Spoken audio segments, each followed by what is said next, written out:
Hey everybody, it's been a long time since I updated or did any videos. This one is specifically going to be how to get started juicing with Crohn's, colitis, IBD, or any digestive issues. This is my Smurl, my Pearl, it's her name, if you will. She's my best buddy, or 14 years old going on 15.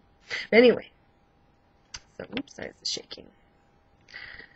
First off, I just wanted to say, as with anything, you have to start slow. It can be pretty intense. I'm sure many of you have done detoxes or certain teas or herbal supplements, and with Crohn's and colitis and IBD, it tends to respond a bit differently, and our bodies respond pretty intense.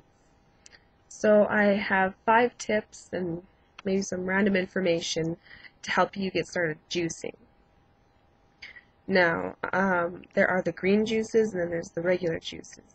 The green juices are going to be, like the spinach and arugula and all those types of things.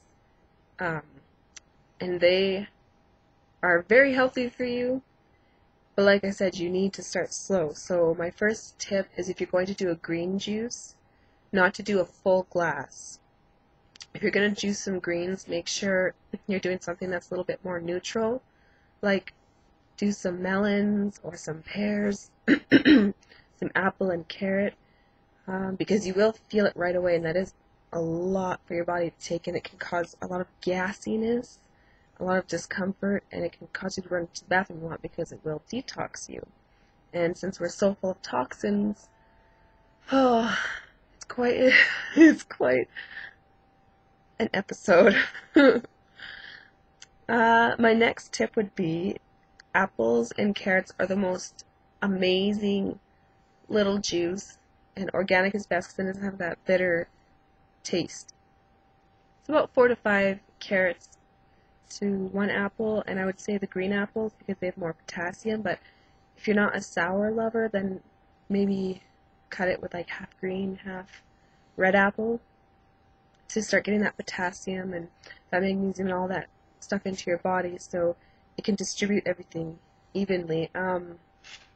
Though I'm not sure. I know sometimes apples can cause cramping if you're in a very, very inflamed state right now. Like I said before, you have to pick neutral stuff, so do more like pears and melons, some squash, or maybe some sweet potato, something that's not going to hit you so hard and get your body used to taking in those nutrients. Tip number 3, only juice maybe like 3 to 4 times a day, or maybe once or twice a day. Don't start being crazy. I know we are always trying to be as healthy as we can be and try to fix everything as much as we can and things like that, but if you start too heavy, you're going to end up irritating your stomach, and it's going to be a negative experience for you, which we don't want. We want to get healthy and want all those good things and all the good stuff. So make sure you start juicing little by little.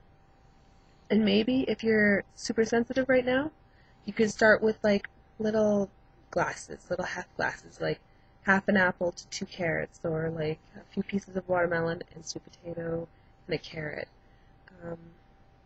Yeah, ooh, sorry for all the ums. I forgot what number I'm on, so the next tip I would add is to listen to your body.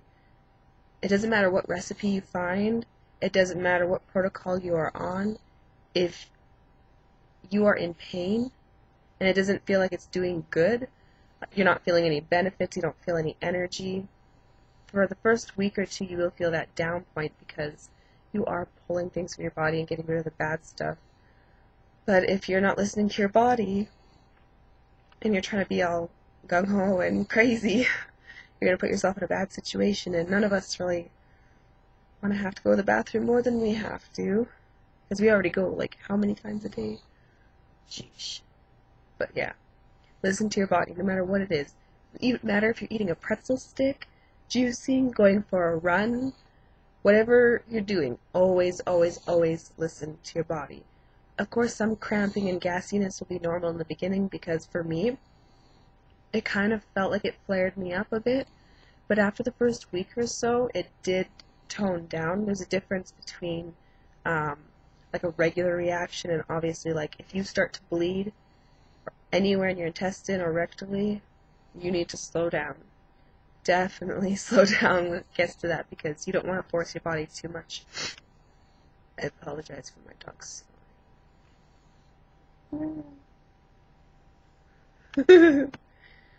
And the last excuse me, the last thing I would suggest if you're vegetarian or vegan, since B17 is only in meat, I believe it's B17, correct me if I'm wrong, you're going to have to find a way to get that into your diet because that's only found in meat, which is what I'm kind of trying to find right now because my city doesn't have as much naturopathic, homeopathic type people, so it's kind of difficult for me over here. So I guess those are just my tips to get started. The juicer that I'm using is the Champion. It's the best for masticating juicers because you want it to grind and then pull the juices. You don't want it to be a centrifugal juicer, you know, like the ones with the round discs, and it spins and it almost tastes like you're drinking diluted water. You don't want that. You want a masticating juicer. I really, really, really want the Norwalk juicer, but I don't have $2,000, as I'm sure most of you don't. But yes, I've known some people who get the Champion, and then they put it in the cheesecloth, like the real cheesecloth or the linen cloths, and they get like a juice presser or like just some sort of hydraulic press, and it works too. So hopefully your journey starting out juicing goes well, and I hope the best for you, and go slow, and then when things start to kind of ease up on you and your body gets used to it, introduce some other things, start going with some zucchini. Oh, one last thing, don't juice cucumbers. They're hard on your digestion. No, this is for Crohn's and colitis. Remember, if any of you are healthy, then, you know, this might be kind of like a huh to you. But yes, cucumbers and kale will cause a lot of indigestion, and we don't want that. So God bless, don't stress, and good luck.